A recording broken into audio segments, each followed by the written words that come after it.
ধর্ষকের বিচার দেশে যেটা আইনে আছে, তার রিওয়ার্ড যেটা পাওনা আছে সেটা তার মৃত্যুদণ্ড। বিগত সরকারের আমলে তো কোনো বিচার ব্যবস্থাই ছিল না, বিচার ব্যবস্থাটাকে ধ্বংস করে থুয়ে গেছে ওনাদের আমল তুলনা করবেন না প্লিজ। প্রিয় দেশবাসী, আপনারা সবাই এই দর্শনকারীর বিরুদ্ধে আওয়াজ তুলুন। দ্রুততম ওই দর্শনকারীকে বাংলাদেশের কোনো আদালতের মাধ্যমে নয়, জনসম্মুখে দ্রুত তাদেরকে ফাঁসি দেওয়া হোক। এটাই আমাদের দাবি, এটাই দেশের দাবি, এটাই জনগণের দাবি। শিশু আসিয়ার ধর্ষক হিটু শেখের মৃত্যুদণ্ড কবে কার্যকর হবে? বাংলাদেশের 20 কোটি মানুষের একটাই প্রশ্ন, কবে কার্যকর হবে হিটু শেখের মৃত্যুদণ্ড? কিছুদিন আগে এই নর পিশাচের ফাঁসির রায়ে উল্লাসে ফেটে পড়ে দেশবাসী। এই রায়ের মাধ্যমে দেশের মানুষ সাধুবাদ ও প্রশংসায় ভাসিয়েছেন অন্তর্বর্তীকালীন সরকারের প্রধান উপদেষ্টা প্রফেসর ডক্টর মোহাম্মদ ইউনূসকে। কিন্তু এখন সবাই অপেক্ষায়, কবে বাস্তবায়ন হবে এই রায়? সকল শ্রেণী পেশার মানুষের একটাই দাবি, দেরি নয়, দ্রুততম সময়ে ফাঁসি কার্যকর করা হোক। মানুষ কত বড় বর্বর হলে, কত বড় পশু হলে, কত বড় হিংস্র হলে, কত বড় জানোয়ার হলে এই ধরনের নিকৃষ্ট কাজ করতে পারে?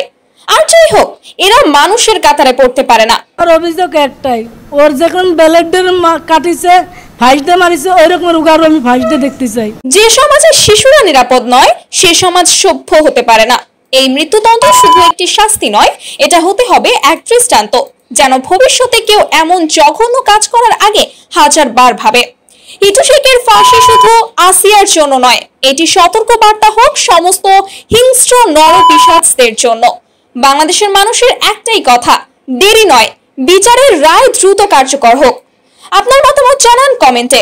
যদি আপনি চান এই নরপিশাচের ফাঁসি দ্রুত কার্যকর হোক, তাহলে ভিডিওটি শেয়ার করুন, লাইক দিন এবং বাংলার বার্তার সঙ্গেই থাকুন। আমরা চেষ্টা করছি আমাদের অতীতের সাফল্যগুলোর পুনরাবৃত্তি করতে এবং সেই ইতিবাচক কার্যক্রমগুলো বর্তমান সরকারের দৃষ্টি আকর্ষণ করতে। আশা করি আমাদের অভিজ্ঞতা ও চেষ্টাগুলো সরকার এবং উচ্চ পর্যায়ের প্রতিনিধিদের নজরে আসবে, যাতে তারা আমাদের জনগণের প্রয়োজনীয়তা বুঝতে পারে এবং কার্যকর উদ্যোগ নিতে পারে। রায় শুনে, জজ সাহেবের রায় শুনে আমরা সম্পূর্ণরূপে সন্তুষ্ট। এরকম ঘটনা করব, তার জন্য এরকম মৃত্যুদণ্ড দেওয়া হয়। দুনিয়ার বুকে জানি কারো মার এরকম বুক খালি না হয়। আমি এই দোয়াই করি আল্লাহর কাছে, আমার মেয়ে ঠিক মতন বিচার পাইছে। এই জন্য মনে রাখবেন, ধর্ষকেরা কখনো ভাই হয় না, দুলা ভাই কখনো আপন ভাই হয় না, তাওই কখনো বাবার মতো হতে পারে না। আসিয়া তার প্রমাণ করে দিল, বিশ্ববাসীকে আঙ্গুল দিয়ে দেখিয়ে দিল। মনে রাখবা, দুলা ভাই কখনো আপন ভাই হয় না, তাওই কখনো বাবার মতো হতে পারে না।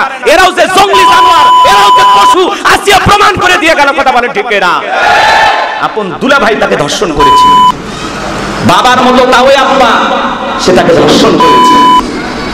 আমরা যতটুকু তথ্য পেয়েছি, তার লজ্জাস্থানে বেলে দিয়ে আঘাত করা হয়েছে, লজ্জাস্থানে বেলে দিয়ে ছেঁড়া হয়েছে। জোরে কম নাউজুবিল্লাহ, আর একটু জোরে কম নাউজুবিল্লাহ। মানুষ কত বর্বর হলে, কত বড় পশু হলে, কত বড় হিংস্র হলে, কত বড় জানোয়ার হলে এই ধরনের নিকৃষ্ট কাজ করতে পারে। আর যাই হোক, এরা মানুষের কাতারে পড়তে পারে না, এরা হিংস্র জানোয়ার, এরা হায় না। কথা বলেন ঠিক?